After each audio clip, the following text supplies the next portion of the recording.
This is TLV1.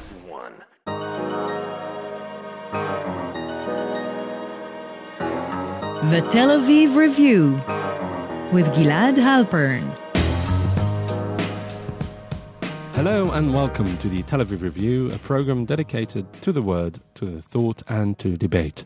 I'm your host Gilad Halpern, and every week I'll be engaging in close encounters of the intellectual kind with writers and scholars, or simply people of ideas of all types and vocations who have done something to make our lives a tad more interesting.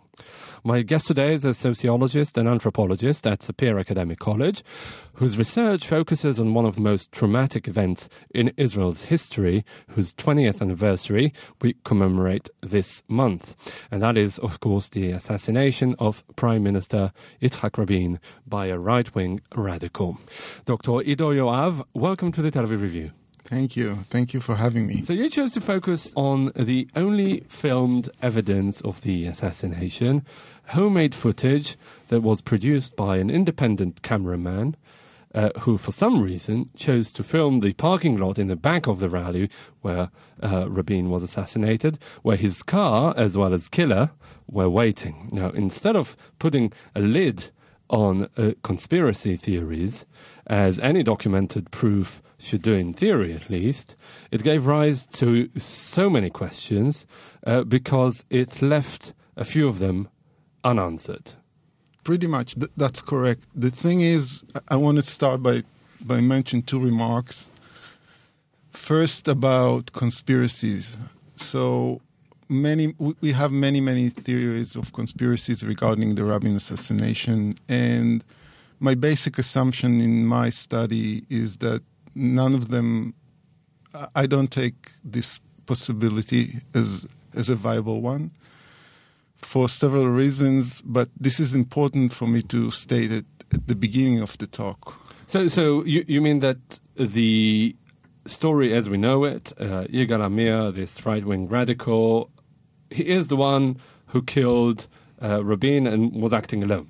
Yeah, that's correct. These are my assumptions. Mm-hmm.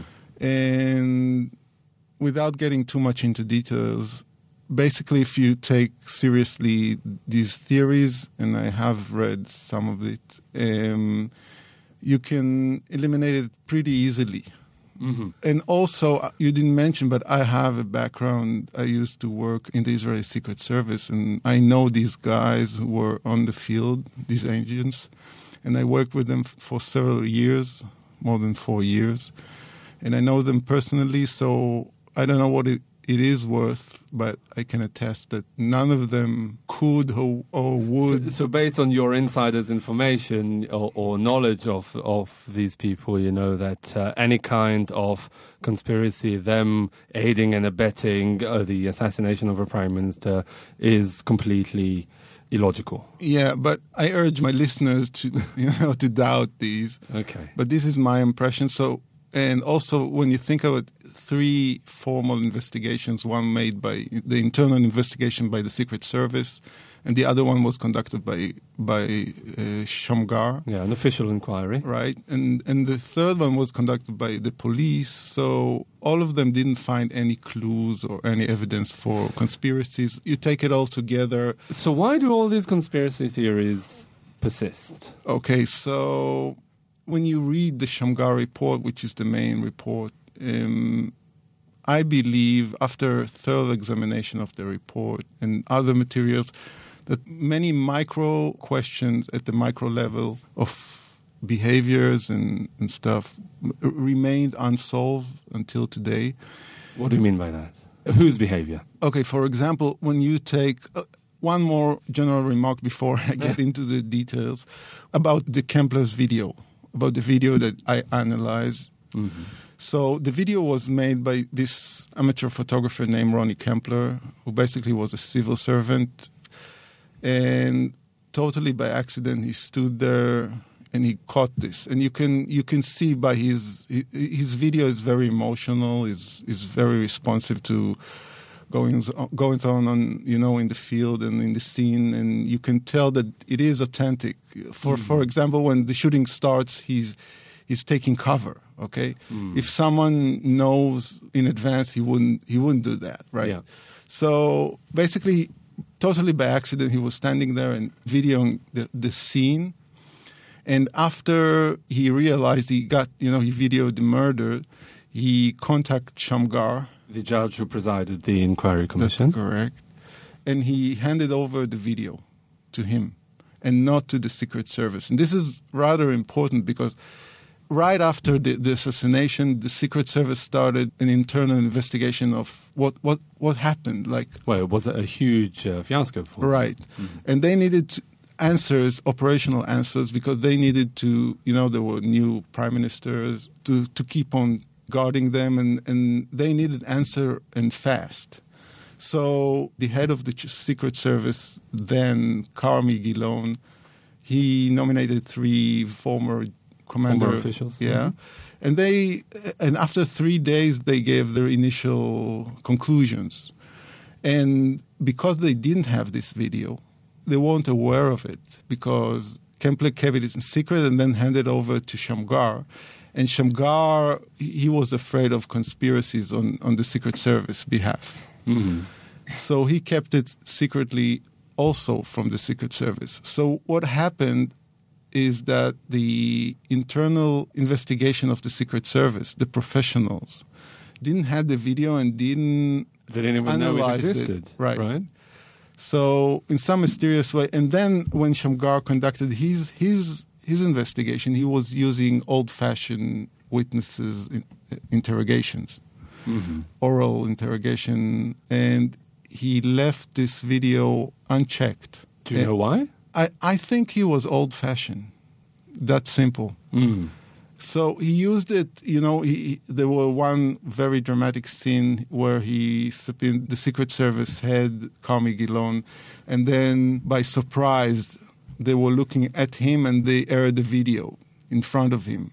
And they were scanning his reactions to see whether there was any sign of conspiracies or so. So you think that the fact that this video was kept secret from the Secret Service and then not treated seriously by the Inquiry Commission is the reason that it was treated as suspicious and therefore gave rise to conspiracy theories?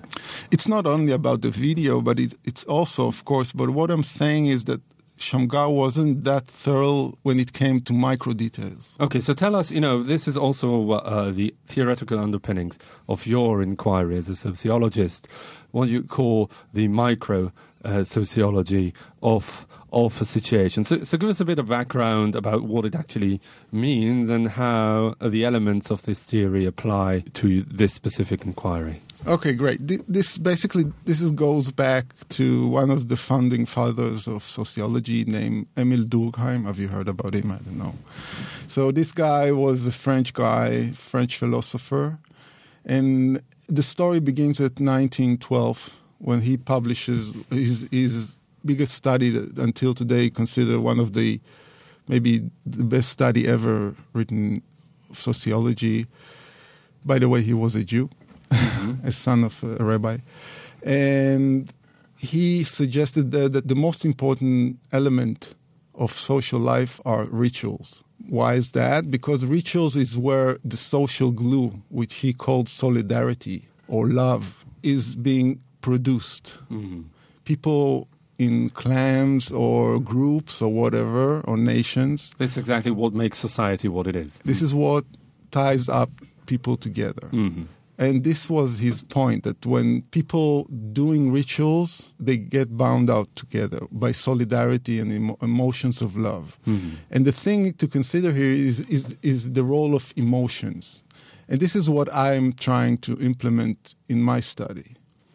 Whereas the Shamgar Committee or other committees or whoever, when they scrutinize the Rabin assassination, they think about tactical reasons and they think about cognitive predispositions and et cetera, et cetera. Mm-hmm. But what I'm saying is, and this is my new point, that this is my most fundamental point, is that if we want to make sense about what happened there, we need to take in account the role of emotions within this mass rally. And what we need to do is not to take only what was going on in the parking lot at the back of the stage where Rabin was actually assassinated, but we need to take in account the minutes before the murder on the stage. Mm-hmm. Then when you think about it, imagine, everyone can imagine that. Think about I think there were between 100,000 people and 200,000, right? Mm-hmm. So now let's talk about this event. This is a mass rally, okay? Think about hundreds of thousands of people gathering together in central Tel Aviv, being under great fear. I don't know if you remember these times in Tel Aviv. It's the mid-90s. And the Hamas was blowing up buses all over. And on the other hand, the extreme right wing, led by Benjamin Netanyahu, today the Prime Minister, and afterwards, and also by Sharon, was delegitimizing the whole idea of Oslo agreement, right? Of the peace process. Right. So there you have the crowd which supports Oslo agreement gathered together in central Tel Aviv for the first time. And they felt pressure both from one end, from the Hamas, and from the right wing on the other hand. There they were celebrating for the first time their togetherness, and they're supporting this process. So this background is important because they had feeling of suddenly getting together and holding as one. Mm-hmm. Okay? So this is the beginning we need to take into account. And then Durkheim says when hundreds of people are focusing at the same time, at the same point, which he calls a totem, the center of the rituals. And in our case, that was Rabin himself. He was in the middle of these mass rituals. And think about the hundreds of thousands of eyes looking at Rabin at one point. And now let's talk about the last 15 minutes of the rally. At the last 15 minutes of the rally, we had this chain of events. Rabin gave his speech. Then we had the singing along of the Song for Peace, which is the anthem of the peace movement camp in Israel until today, I would say. If there is one. That's a good point. Yeah. And afterward, they sang the national anthem, the Tikva, and then they got off the stage and went down to the VIP lot, and Rabin was murdered. So when you take this chain of events, you understand that what happened there was highly, highly emotional. Now let me stop and mention two major neurosociological studies, recent studies. Okay. The first data we have today, which will help us to figure out what was going on there regarding what happens in people's brain when they feel love. When people are in love, this is what science shows us today, and that wasn't available. By the way, these kind of data wasn't available, not to Durkheim and not to Shamgar and whatever. Oh, right, okay. So this is a really recent studies. People in love brains were examining really in several studies. And what happens when people fall in love, both romantic love and parental love? We know that two major things happen. First is that the object of love is being very, very emphasized, whereas all the background is being blurred. Put simply, we tend to see our loved ones as the only thing in the world. We tend to see and emphasize cognitively our loved ones and our object of passion and leave aside everything else. Background, quite literally. Yeah. Also, we know that the area of social judgments in the brain is being blocked. Okay, so this is why you often say that love is blind. But what has this got to do with the Rabin assassination? Okay, so now let's get back to the stage. Okay. Rabin is giving his speech. When you examine his speech, you see that he started off really shy, really slow, and then he gets warm. And then happens what we call in sociology this synchronization with the crowd. Okay. He's giving a sentence or a word or whatever, and the crowd answers on the beat, give cheers on the beat. And the beat goes up. and then another phrase, and the crowd responds, and another phrase. But can't you say the same thing about any political rally? No, because this happens when there's a click. Sometimes political rallies or speeches works, and you get, enthusiastic. Yeah, by that. And sometimes it doesn't work. Often it doesn't work, Okay. And no, but at the same time, couldn't you say the same things about the right-wing demonstrations against the Oslo? No, of course. So what I'm trying to understand is, for you as a sociologist, why is the rally itself is of so much importance? Okay, so I'm getting back to this. So there's these feedback loops of emotions in between Rabin and the crowd, and Rabin is getting high on the atmosphere, and you can see that, and the crowd also, and he's speaking louder, and then he starts using really high words, okay. and talking mythologically even, and this is very unlike Rabin, as you know. I mean, he was an army person, very down to earth, right? A caricature of a Sabra, right. Even. And I measured the beat, and the beat goes on, and the synchronicity is going on, and lifting up and up and up, and there's these loops coming back and forth, and he's getting red with his. You can see it in his face. Okay, and then it ends on a high note. Okay, and then now leave it aside and think about who was standing next to Rabin. Shimon Peres was there? No, Rabin's bodyguards. Yes. Now think about this middle point of the ritual where all this emotional energy is setting at Rabin. We know.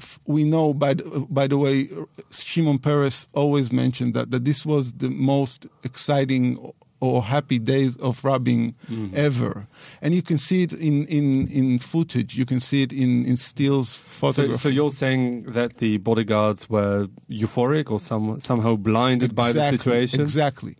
And what Durkheim tells us, that these feelings, or these emotions, these hyper-excitements, actually the jargon word is effervescence. Mm-hmm. When this happens, people feeling feelings of love. And what happens is, now we go back to the neurosociological data I gave you before, and you didn't figure it out. Yeah. Why was it connected? So think about the bodyguard standing there behind Rabin at the midpoint of this amazing ritual. Everybody is extremely high, and they're absorbing this emotional energy. Think what happens. And it clouds their judgment. Right. Therefore, they see Yigal Amir, the assassin, and don't attribute enough importance. Exactly. Now you're getting more or less to my point. Okay. But the thing is that think about what's happening in their brain. They're feeling extremely in love, you would say. Extreme feelings of solidarity. Okay? And we know, by the way, that whoever stands near the totem, the center, near Rabin, in our case, is absorbing more and more emotional energy and becoming more and more high. Okay. So, Ido, one last question, because we're running out of time. Going back to this footage made by Ronnie Kempra, how does this shed light on your theory here? Fantastic. Okay. So here's the thing. Shamgar, at page 27 of his report, and later he mentioned that again and again, his point was that Yigal Amir came into the northern parking lot, was sitting there. At first they thought he was a driver. And then they got used to him, and he really says that more or less he became a part of the view. Mm-hmm. And this is why He stopped arousing their suspicion. Exactly. Mm-hmm. He was like part of the view. No one doubted this. No one was critically judgmental to him. Yeah, and in the footage you actually see some of the security guards talking to him, right? He wasn't perceived as something external to the situation at all. They didn't talk to him. He mentioned in his investigations, by the way, that if someone would go and would have come and talk to him and ask him, what do you do here? He would eliminate the whole thing and go home. So basically no one really approached him. But the question is, Shamgar's basic assumption is that Yigal Amir wasn't exceptional. Mm-hmm. Now, when you take the footage... The banality of evil. Right. Then we have a whole new theoretical avenue to explore. No, but this is an important point. When you analyze right? In microsociological terms, we have 40 minutes of Yigal Amir's behaviors. So he's in many, many behavioral dimension that we know and agree on. He's being extremely exceptional. Mm-hmm. And then arises the big question, so how come if someone is acting so abnormal, so exceptional, how come none of the security guards in the parking lot and the police officer, which were highly trained to point out the exceptional, think about Tel Aviv in the mid-90s, mm-hmm. This is the work, and he's acting really, he's acting weird. Okay. In many, many behavioral dimensions. So how come Kempler on the roof is being able to point him again and again? To focus on him. Right. Mm-hmm. Zooming in on Yigal Amir. Again and again you see it on the footage. So how come Kempler could identify that something is wrong with this guy? Even unknowingly. Okay? Mm-hmm. Something was bothering him. And he's going back again and again. And the security people couldn't. And the security people And that is because they were in love. That's true. Okay. Dr. Ido Yoav, I'm afraid this is all we have time for, but this was really fascinating. And really, there's so much more to talk about. But we'll leave it at this. You're a sociologist and anthropologist teaching at Sapir College, and your research focuses on the assassination of Prime Minister Yitzhak Rabin exactly 20 years ago. Thank you very much for coming in today. It was a pleasure. Thank you for having me. That brings us to the end of our show today. Thank you very much for listening. Also, big thanks to Alex Benish, the technical producer of this show. I'm Gilad Halpern, signing off here in Tel Aviv. Do join us again next week for another edition of the Tel Aviv Review. And until then, goodbye.